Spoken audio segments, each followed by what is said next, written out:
اسلام کے کیلنڈر کے کتنے مہینے ہیں؟ زور سے کہو کتنے؟ انگریز کے کیلنڈر کے کتنے مہینے؟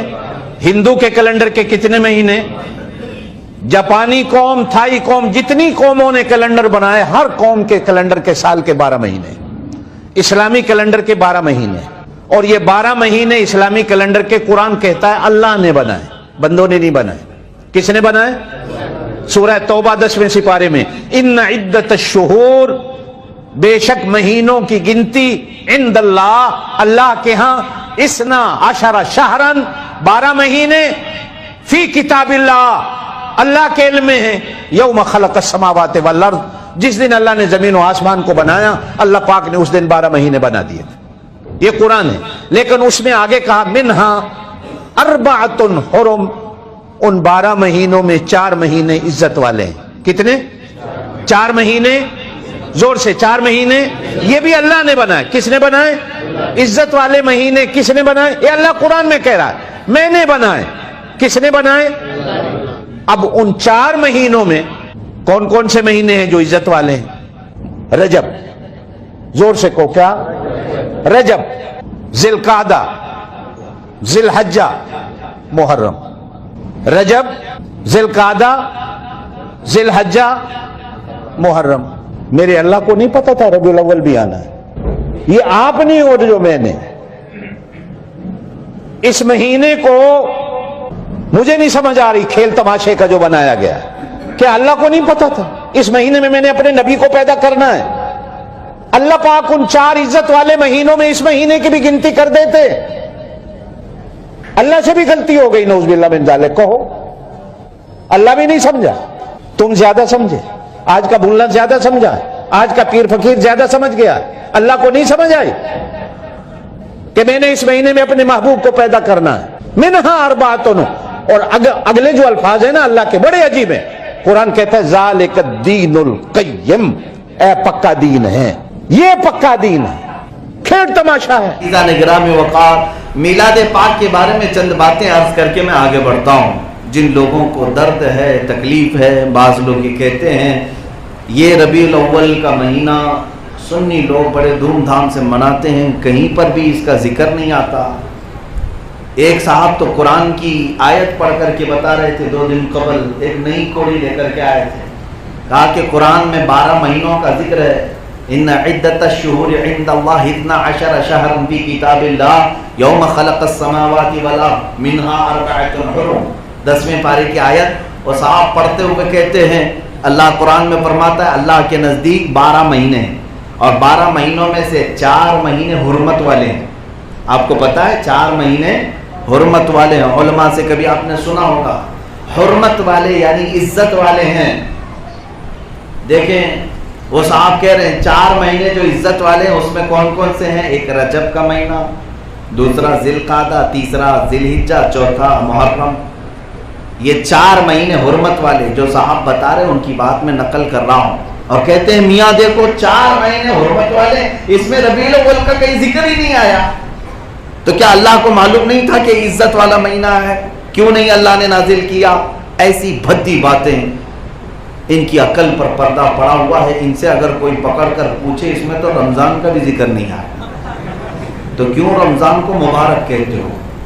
رمضان مبارک کیسے ہو گیا؟ میاں رمضان تو رمضان، اس میں لیلۃ القدر ایک ایسی رات ہے جو 1000 مہینوں سے افضل ہے، تو یہ حرمت والے 4 مہینوں میں تو لیلۃ القدر کا بھی نام نہیں آیا۔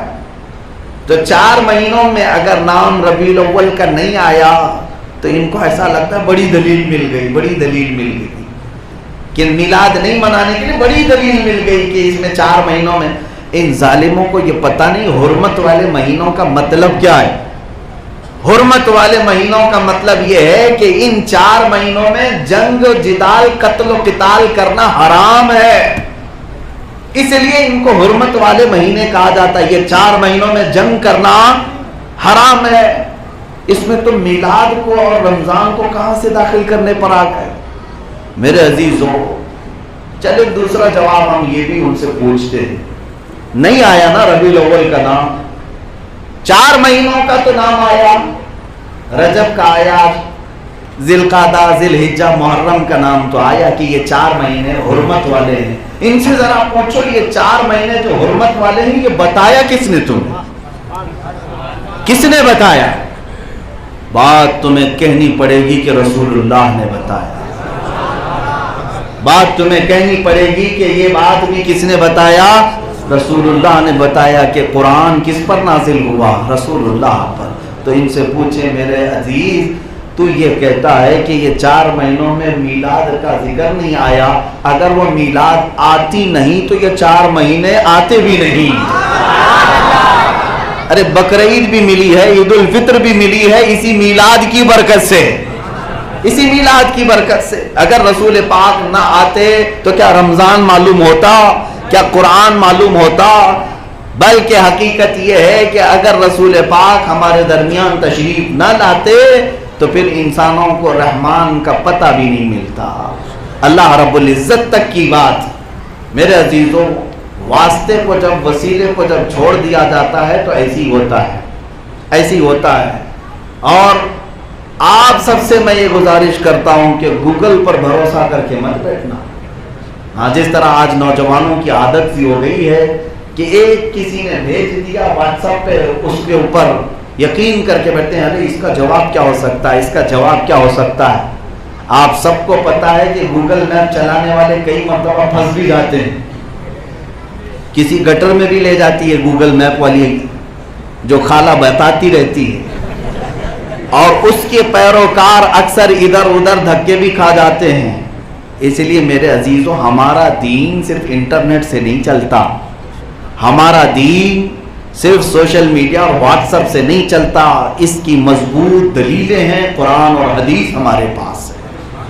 اب رسول پاک صلی اللہ تعالیٰ علیہ وسلم کی میلاد کے متعلق یہ چیز نہیں، کئی چیزیں لائی گئیں.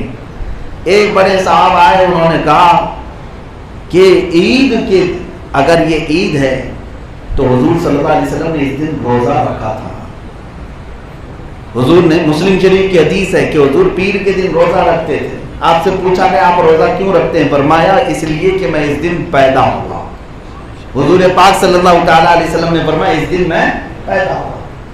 تو ان صاحب کو یہ ملا، پتا چلا کہ دیکھو عید میں، بقرعید میں اور رمضان کی عید میں روزہ حرام ہے، تو عید کے دن روزہ رکھنا حرام ہے. تو حضور نے روزہ رکھ کر کے بتایا کہ یہ عید نہیں ہو سکتی. واہ، چھوٹی چھوٹی چیزیں ان کو مل جاتی ہیں. میرے آقا صلی اللہ علیہ وسلم، ان کو یہی چاہیے کہ کسی نہ کسی طرح عید نہ منانے والی کوئی بات مل جائے. باقی ان کا بڑا فنکشن ہو جائے، ان کی بیٹی کی منگنیاں بڑی ہو جائیں، ولیمے بڑے ہو جائیں، سب کچھ چلے گا. میلاد کے لیے کوئی لائٹنگ بھی نہ لگائے. درد اور تکلیف ہوتی ہے، کیونکہ ان کے دادا جی کو جو تکلیف ہوئی تھی حضور پاک صلی اللہ علیہ وسلم کی ولادت کے دن، نثار تیری چہل پہل پر ہزار امیدیں ربیع الاول. کس کو تکلیف تھی؟ سوائے ابلیس کے جہاں میں سبھی تو خوشیاں منا. میرے عزیزو، تو ظاہر سی بات ہے پوتوں کو بھی تکلیف آج ہونی چاہیے. بات جو ہے عید کے دن روزہ نہیں رکھ سکتے، اور حضور نے روزہ رکھ کر بتایا کہ عید نہیں، تو انہیں یہ بھی بتانا چاہیے کہ پھر جمعہ کے دن جو روزہ آ جاتا ہے، اور جمعہ کو بھی کہا گیا عید المومنین. جمعہ کیا ہے؟ مومنین کی عید ہے. عاشورہ کو بھی عید کہا گیا ہے، عاشورہ کو بھی عید کہا گیا. اور عاشورہ کو روزہ رکھتے ہیں کہ نہیں رکھتے؟ میرے عزیزوں، وہ صرف 2 عیدوں کے لیے خاص ہے، بقرعید اور رمضان کی عید کے ان 2 دنوں میں روزہ رکھنا حرام ہے. باقی عیدوں کے لیے کہیں پر بھی کسی حدیث میں نہیں کہا گیا کہ ان دنوں میں روزہ رکھنا حرام ہے. یہ تو زبردستی کا یہ لے کر کے آئے کہ میلاد کے دن حضور روزہ رکھ کر بتایا کہ عید نہیں ہو سکتی، بلکہ ہم تو کہتے ہیں حضور نے روزہ رکھ کر بتایا کہ یہی عید ہے. کیونکہ اللہ رب العزت کی بارگاہ میں خوشی کا جو طریقہ ہے وہ روزہ بھی ہے اور نماز بھی ہے. جیسے ہم عیدگاہ میں جا کر نماز پڑھ کر کے خوشی کا اظہار کرتے ہیں، عید کے دن روزہ رکھ کر کے بھی خوشی کا اظہار کیا جا سکتا ہے. اور ایک صاحب نے کہا کہ اچھا اگر آپ منا رہے ہیں تو یہ اب آپ کی بات ہے، اب جا کر کے یہ سب منانے لگ گئے، پہلے کیوں نہیں منایا؟ مکہ والے حضور کو پیدا ہوتے ہوئے سامنے دیکھا انہوں نے، لیکن انہوں نے تو نہیں منایا. یہ بھی بڑی بات ہے کہ حضور صلی اللہ علیہ وسلم جب مکہ میں پیدا ہوئے تب خوشیاں نہیں منائی گئیں،